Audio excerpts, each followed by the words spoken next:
सियासी इस्तेहकाम या डेडलॉक का तसलसल, हुकूमत और PTI के दरमियान मुज़ाकरात का दूसरा दौर आज होगा। तहरीक इंसाफ कारकुनों की रिहाई 26 नवंबर और 9 मई वाक़यात की अदालती तहकीकात पर मुश्तमिल 2 निकाती चार्टर ऑफ डिमांड पेश करेगी। PTI के दोनों मुतालबात मुश्किल, साबिक वज़ीर आज़म को अडियाला से घर पर नजरबंदी की पेशकश नहीं की। हुकूमती टीम के तर्जुमान इरफान सिद्दीकी ने मामलात में पेचीदगी का एतराफ़ कर लिया। मुज़ाकरात जारी रहेंगे या एहतजाजी तहरीक चलेगी, 31 जनवरी तक वाज़ेह हो जाएगा। PTI की मुज़ाकराती टीम के तर्जुमान साहिबजादा हामिद रजा ने 20 जनवरी से कबल बानी PTI की रिहाई का इम्कान मुस्तरद कर दिया। 24 नवंबर को इस्लामाबाद में एहतजाज के केस में वज़ीर आला खैबर पख्तूनख्वा अली अमीन गंडापुर के वारंट गिरफ्तारी मनसूख। PTI के 300 गिरफ्तार कारकुनों की दरख्वास्त जमानत पर इस्लामाबाद की दहशतगर्दी अदालत ने फौरी रिकॉर्ड तलब कर लिया। जुडिशल कॉम्प्लेक्स में बिजली के ब्रेकडाउन के बायस अंधेरे का राज, जज अबुल हसनात जुल्करनैन का इजहार नाराजगी। तोशाखाना 2 केस की समाअत आज अडियाला जेल में होगी। स्पेशल जज सेंट्रल शाहरुख खान अर्जुमन समाअत करेंगे। बानी PTI को पेश किया जाएगा। बुशरा बीबी की आमद भी मुतवक्के। मुल्जिमान के वकला इस्तिगासा के गवाह पर जिरह करेंगे। बड़े फैसलों और अहम इकदामात की मंजूरी के लिए SIFC की एपेक्स कमेटी का इजलास आज तलब। वज़ीर आज़म, चारों वज़राए आला और आर्मी चीफ समेत अस्करी क़यादत शरीक होगी। अमन व अमान की सूरत हाल पर गौर के लिए नेशनल एक्शन प्लान की एपेक्स कमेटी का इजलास भी जुमे को तलब कर लिया गया। सियासी इस्तेहकाम की आस, पाकिस्तान स्टॉक मार्केट 1,18,000 की नफसियाती हद भी उबूर कर गया। आज दौरान कारोबार इंडेक्स में 1300 से ज्यादा पॉइंट्स का इजाफा रिकॉर्ड। 130 साल पुराने पाराचिनार तनाज़े पर फरीकैन के दरमियान तारीखी मुआहिदा। कोहाट में 3 हफ्ते तक ग्रैंड जिरगे के बाद फरीकैन सीज फायर पर आमादा। मोर्चे और बंकर खत्म, असलहा सरकारी तहवील में दिया जाएगा।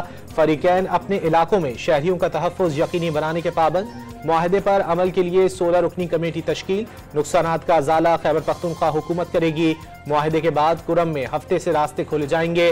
पहले काफिले की रवानगी तक पाराचिनार में एहतजाजी धरना जारी। पाराचिनार मुआहदे के बाद मुल्क भर में MWM के धरने खत्म। MWM का सिंध पुलिस के एक्शन पर बिलावल भुट्टो से कार्रवाई का मुतालबा। कराची में नुमाइश चौरंगी, गुलिस्तान जौहर, अंचोली और अब्बास टाउन समेत तमाम रास्ते 9 रोज बाद खुल गए। ट्रैफिक मामूल के मुताबिक रवां दवां। पाकिस्तान की सफारती तन्हाई का बयानिया हवा में उड़ चुका। दुनिया भर में इस्लामोफोबिया और गजा के मसले पर मौसर आवाज उठाई। वजीर खारजा की प्रेस कॉन्फ्रेंस। महंगाई पर काबू पाने का दावा, माशी सूरत हाल पर भी इत्मीनान का इजहार। पाकिस्तानी सफीर आफिया सिद्दीकी की रिहाई के लिए अमेरिका जाने वाले वफ्द से मुलाकात के लिए वक्त नहीं निकाल सके। कोशिशों में फ्रंटलाइन किरदार अदा करने के बजाय 3 से 11 दिसंबर तक जारी मुलाकातों में शिरकत ही नहीं की। इस्लामाबाद हाईकोर्ट का तहरीरी हुक्मनामा जारी। सफीर अरकान कांग्रेस से मुलाकातों को अमरीकी मामलात में मदाखलत समझते रहे। अदालत ने वजारत खारजा से डिक्लेरेशन मांग लिया। साबिक सदर आरिफ अलवी के खिलाफ सूबा सिंध में कोई मुकदमा नहीं। 2018 में दर्ज किया गया वाहिद केस भी दाखिल दफ्तर हो चुका। IG सिंध की जानिब से रिपोर्ट सिंध हाई कोर्ट में जमा करा दी गई। बैरून ममालिक से डिपोर्ट पाकिस्तानियों के खिलाफ FIA की जानिब से कोई कार्रवाई न किए जाने का इंकशाफ। 2021-22 में ईरान से डिपोर्ट किए गए 25,000 से ज्यादा पाकिस्तानियों को खुली छूट दी गई। कार्रवाई न होने पर कई दूसरी बार ईरान में पकड़े गए। कई कश्तियां डूबने से जान से गए। वज़ीर आला पंजाब मरियम नवाज ने सोलराइजेशन बराए ज़रई ट्यूबवेल का आगाज कर दिया। पंजाब में 8,000 ज़रई ट्यूबवेल शमसी तवानाई पर मुंतकिल किए जाएंगे। सूबाई हुकूमत मंसूबे के लिए 9 अरब रुपए की सब्सिडी देगी। 1 जनवरी से रिटायर्ड मुलाजमीन को पेंशन आखिरी तनख्वाह के बजाय आखिरी 2 साल की औसत तनख्वाह की बुनियाद पर मुकर्रर की जाएगी। 1 से ज्यादा पेंशन लेने पर पाबंदी आए। वजारत खजाना ने पेंशन निजाम में तब्दीलियों का नोटिफिकेशन जारी कर दिया। इतलाक फौरी तौर पर होगा। कराची पुलिस के अहलकारों के खिलाफ इख्तियारात से तजावुज का नया केस सामने आ गया। मकान की मिल्कियत के तनाज़े पर स्पेशल इन्वेस्टिगेशन यूनिट के अहलकारों पर 7 लाख रुपए लेकर शहरी को गिरफ्तार करने का इल्जाम। मुलजिम अजमेर नगरी थाने में अगवा के मुकदमे में मतलूब। अहलकार मुलव्विस पाए गए तो महकमाना कार्रवाई होगी। पुलिस का मौक़िफ़। अदाकारा नरगिस पर शौहर के तशद्दुद केस में बड़ी पेशरफ। फरीकैन के दरमियान मुआहिदा। लाहौर की अदालत में सुलहनामा जमा करा दिया गया। शौहर माजिद बशीर की जानिब से उबूरी दरख्वास्त जमानत वापस ले ली गई।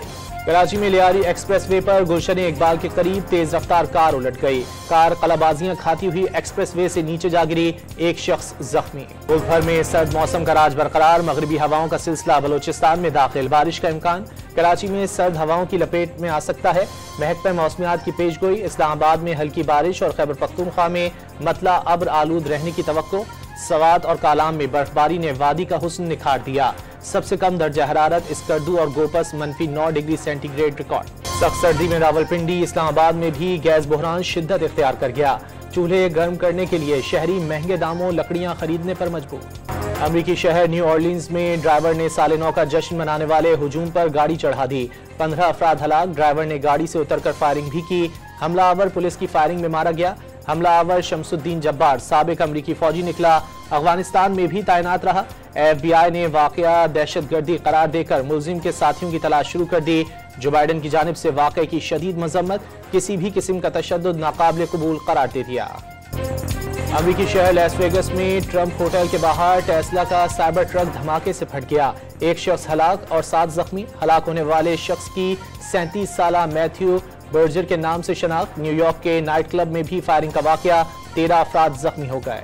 इसराइली फौज की गजा के महफूज करार अल-मवासी कैंप पर बमबारी, मजीद 10 फलस्तीनियों को शहीद कर दिया गया। 24 घंटे में 28 फलस्तीनी दहशतगर्दी का निशाना। हमास ने यरगमाली रिहा न किए तो तबाहकुन नताइज का सामना करना पड़ेगा। इसराइली वजीर दिफा की धमकी। जनूब मशरकी यूरोप के मुल्क मोंटेनीग्रो में एक शख्स ने फायरिंग करके 10 अफराद को मौत के घाट उतार दिया। रेस्टोरेंट में फायरिंग के बाद मुलजिम ने खुदकुशी कर ली। हलाक अफराद में मुलजिम के घर वाले भी शामिल। रेस्टोरेंट में झगड़ा फायरिंग के वाकये का सबब बना, हुक्काम का दावा। अमेरिका में लॉस एंजलिस एयरपोर्ट पर 2 तैयारे टकराने से बाल बच गए। मुसाफिर तैयारे का टेक ऑफ के दौरान मुखालिफ सम से आने वाले दूसरे तैयारे से सामना। एयर ट्रैफिक कंट्रोलर की हाजिर दिमागी से बड़ा हादसा होने से रह गया। पाकिस्तान और जनूबी अफ्रीका के दरमियान सीरीज का दूसरा और आखिरी टेस्ट कल से केप टाउन में खेला जाएगा। पहला टेस्ट हारने के बाद सीरीज ड्रॉ करने के लिए पाकिस्तान के पास जीत से कम कोई ऑप्शन नहीं। कौशल परेरा का दे मार 4.5। न्यूजीलैंड के खिलाफ तीसरे T20 में सेंचुरी जड़ डाली। 218 रन हदफ के ताकुब में श्रीलंका की 7 विकेटों से कामयाबी। इंग्लिश प्रीमियर लीग के दिलचस्प मुकाबले जारी। आर्सेनल ने ब्रेंटफोर्ड को 1 के मुकाबले में 3 गोल से शिकस्त दे दी।